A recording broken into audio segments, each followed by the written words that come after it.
Thank you for joining us today for the second part of the COSE WebEd series, Ship Smart and Save Money, presented by Ascent Global Logistics. Before we get started, I would like to present our speaker, Sarah Schweda from the Ascent Global Logistics Domestic Freight Management Team.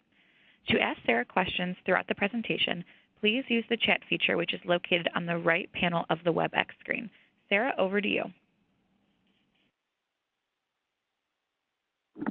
Thank you. Hi, guys. Thanks for joining us. We appreciate everyone taking the time to join us today to learn more about NMFCs and freight classification. So if you were part of the first installment of the webinars, we talked quite a bit about LTL shipping and didn't really dive into NMFCs and freight classification. So we're going to take some time and do that today. I also have Brian Pollock with me, who is the director of our operations group here at Ascent Global. And in case we have any specific questions, he is a great resource as well to talk about what we see in our customer base and what he sees among the carriers. So just jumping right in here, our agenda for today's call. So we're going to walk through the NMFCs, what they are, how to calculate density and why that's important aspect in your shipping, some of the technology that we're seeing with carriers right now with dimensionalizers and dimensioners, how they work and what kind of impact and what you as shippers need to know. Also, a little bit, we're going to dive into reclassifications and reways and what you can do to help minimize the impact on your transportation bottom line. So the National Motor Freight Classification, or the NMFC, is a standard that provides a comparison of commodities moving interstate, intrastate, and foreign commerce. It's similar in concept to the groupings or grading systems that you may see in other industries. And the commodities are grouped into one of 18 classes, from a low class of 50 to a high class of 500, based on an evaluation of 4 characteristics, which are density, handling, stowability, and liability. And together, these characteristics establish a commodity's transportability. So the NMFC specifies the minimum packaging requirements to ensure that goods are adequately protected and can be handled and stowed in a manner that is reasonably safe and practical so that it can withstand the normal rigors of the less than truckload environment. We talked in our first webinar about LTL, which is less than truckload, and that the way the network works is the freight moves from terminal to terminal until it reaches its final destination. And part of that movement requires the loading and unloading of the freight, sometimes can be multiple times. So the rigors, when we talk about the rigors of less than truckload environment, that's what we're referring to. The NMFC also contains various rules that govern and otherwise relate to the classification and or packaging of the commodities, as well as the procedures for filing and disposition of claims, and the procedures governing interline settlements. It also contains the Uniform Straight Bill of Lading, including its terms and conditions as well. So a couple of rules and just things to remember about NMFC freight classification. As a rule, the higher a class, the higher the rate charged for every 100 pounds. And the higher the class, the lower the density becomes. So as a result, class is one way to determine how much space a shipment requires on a truck. So when it comes to calculating density, not every NMFC is density based. Some are classified with a single NMFC and a single freight class, but the trend in the carrier market right now is turning to a more density based pricing model. So it's really important that, you know, shippers start to understand how this works, because in short time, it appears that most carriers are going to start requiring density-based pricing. So here we see an example, and we're going to walk through how to calculate this, but one thing I will also say is there are a lot of tools and resources online to do these calculations for you. So as long as you have accurate measurements in the total shipping weight, density calculators are pretty prevalent online, and you can use those tools to your advantage. We have one on the ascentgl.com site. So step one, you're going to find the cubic inches based on shipment dimensions. You're going to multiply length times width times the height of the box and its pallet. So something to note here, the carriers want all of your measurements to be based on the amount of space that the shipment's going to take up in the trailer. So you can see in this example, the box is smaller than the pallet, but since the pallet's going to sit on the floor of the trailer, we have to use the measurements of the pallet. So you're going to go ahead and measure length times width times height to get your cubic inches. Next, you're going to convert your cubic inches to cubic feet. So you're going to divide your cubic inches by 1,728. And then the third step is you're going to calculate your density by dividing the total weight of the shipment by that cubic feet number. So in this example, the pounds per cubic foot calculation was 14.95 pounds per cubic foot. And you can see on the right-hand side, the scale will show you that 14.95 falls into class 70, which is 15 but less than 22.5. So this is a pretty standard calculation. Once you do it multiple times, it becomes much easier. And like I said, there are also tools online that can help you make these calculations as well, if you have the dimensions of your shipment as well as your weight. So by analyzing commodities on the basis of the 4 transportation characteristics and only on the basis of those characteristics, the NMFC provides carriers and shippers with a standard by which to begin negotiations, and it greatly simplifies the comparative evaluation of many thousands and thousands of products moving throughout today's marketplace. And we're always coming up with new ones as well.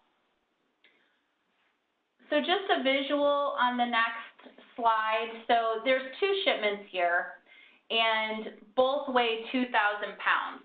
The one on the left, though, has a density of 31.25, which would class out at 60, whereas the one on the right-hand side has a density of 1.56, which would class out as 400. And if you look at the impact of the space that they're taking up on the trailer, there's quite a difference.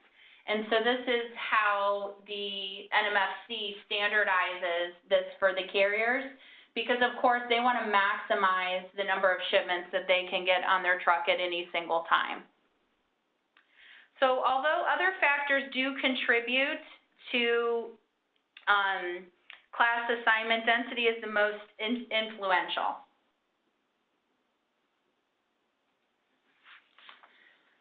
So you may have heard of the term dimensioner or dimensionalizer or pallet dimensioner. This has increasingly become more common over the past few years as technology has been added to the carrier network. You may be familiar now that most forklifts at the carrier dock now include scales on them, so when they pick up the pallets to move them, they can weigh them at the same time. And now these dimensioners can laser measure the dimensions of a pallet or a box. So it is a weight and volume measuring device or machine that can measure the three-dimensional or cube-shaped objects. And you can see two examples here. So on the left, this would be more commonly seen in a more of a parcel UPS or FedEx environment where everything is going on a conveyor, and as it moves through, there's a slowdown or stop, and the laser is over the conveyor belt, and it is measuring the exact dimensions to figure out the freight class. So that's not being done by hand.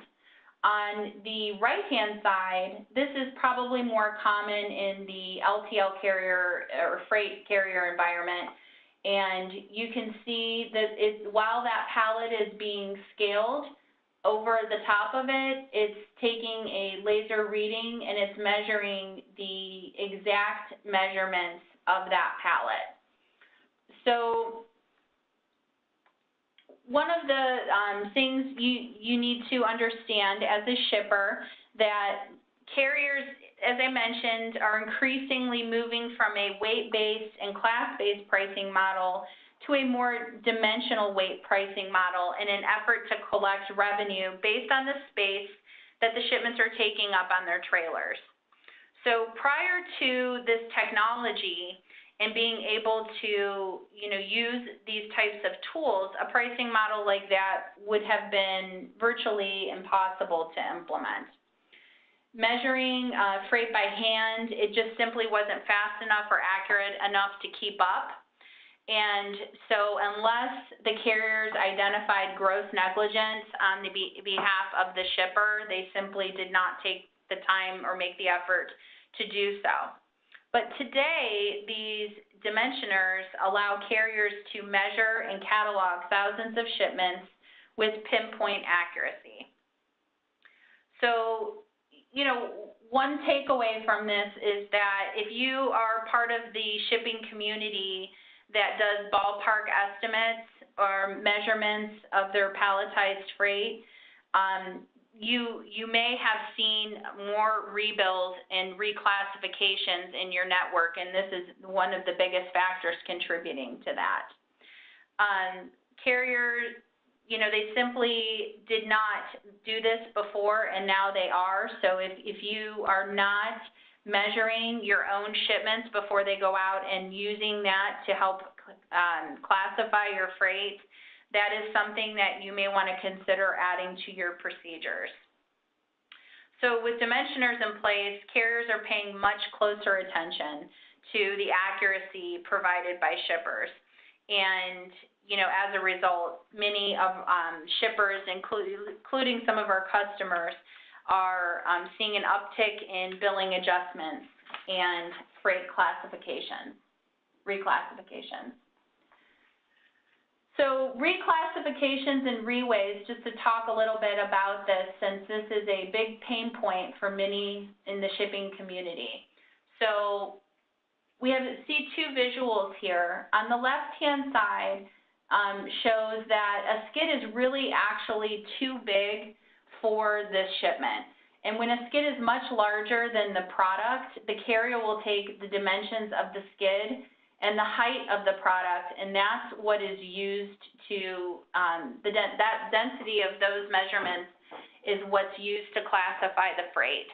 So we do see many times folks measure the box, and that's how they classify it, and then they put it on a pallet to ship it, and then, of course, the carrier is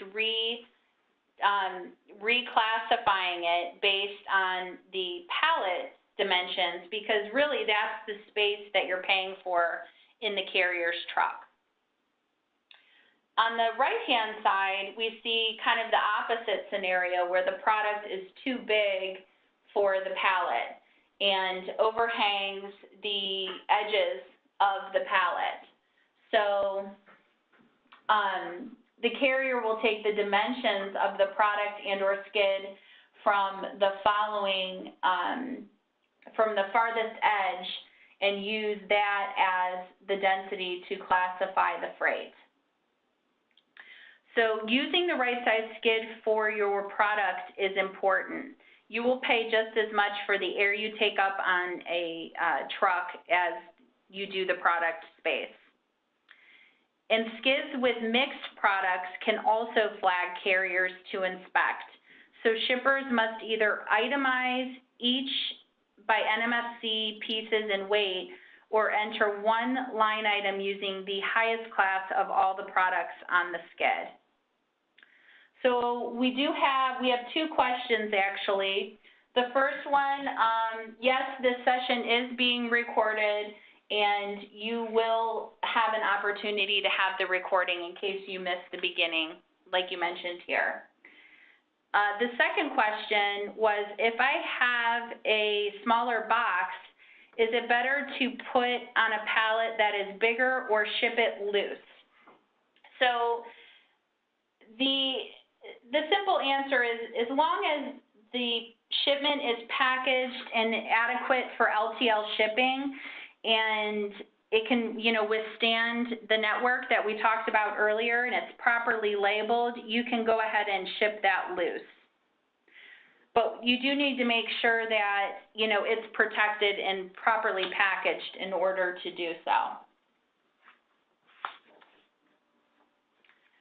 So what can you do as a shipper to try and avoid some of these rebills and reclassifications? So one thing you can do is increase the density of your freight. So try to eliminate any dead space that you can in your parcel and palletized shipments. And if possible, reduce the overall size that your freight footprint will take up on a truck, ensuring that goods are adequately protected and secured. Also, measure and weigh carefully. Seems really obvious, but ensuring the accuracy of measurements and weights can save you a lot of time, money, and hassle down the road. And if you're a low volume shipper that dims out each pallet by hand, make sure you're measuring the maximum length, width, and height of your shipments. And if you see protrusions on any side, make sure you account for those and include those in your measurement. Weighing your freight before it leaves your dock will help keep reweighs to a minimum. So this seems like really common sense, but we go into shippers every day who are either using their UPS scales to weigh individual packages and then estimating the weight of a fully loaded skid, or they are just estimating the weights based on maybe inbound packing slips for things that they may have received and are shipping out. And now that the carrier has some of this technology, they are really catching up, and this method is, we're finding, really cost prohibitive for shippers to carry on. So we need the shipping community to catch up and be able to accurately dim out their freight. And some of our customers are even taking a relook at their packaging to try and standardize their packaging so that it is a little easier and they're not having all these variables shipment to shipment, and they can help keep the dimensions more uniform and aligned. So obviously measuring all skids for accurate dimensions is essential. Using a calibrated scale to weigh your freight, and not just boxes, but if at all possible, your full shipping, skidded, packaged freight ready to go. We also see folks estimate pallet weights and things like that, and pallets are not consistent. So if you're using a variety of different pallets you may receive in, if you're making your own, it's hard to estimate that, and carriers, will look for gaps in those weights.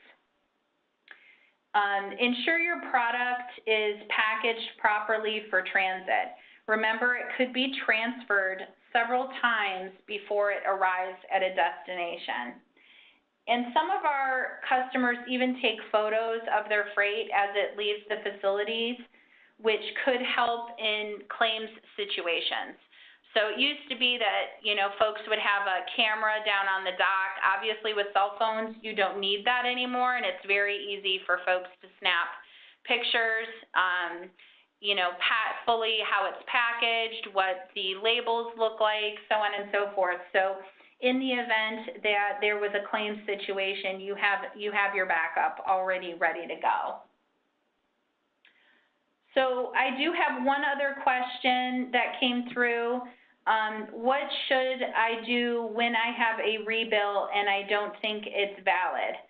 So you can dispute the rebills and reways that you may receive from a carrier. Most of them have a process that you need to follow, which can sometimes include a form, and you will be required to provide backup documentation supporting why you're disputing it. So if you have documentation on, you have a, you know, scale certificate, or you took a picture of your freight on the scale, you have pages in a catalog of what the shipment is and what it weighs, all of that documentation is great. And, you know, we dispute things on behalf of our clients every day here. As long as there's proper documentation, we can be successful in fighting those. But there is a process involved. But you are, if it's not a valid reway and you can prove it, you're not subject to paying for the rebill or the reway.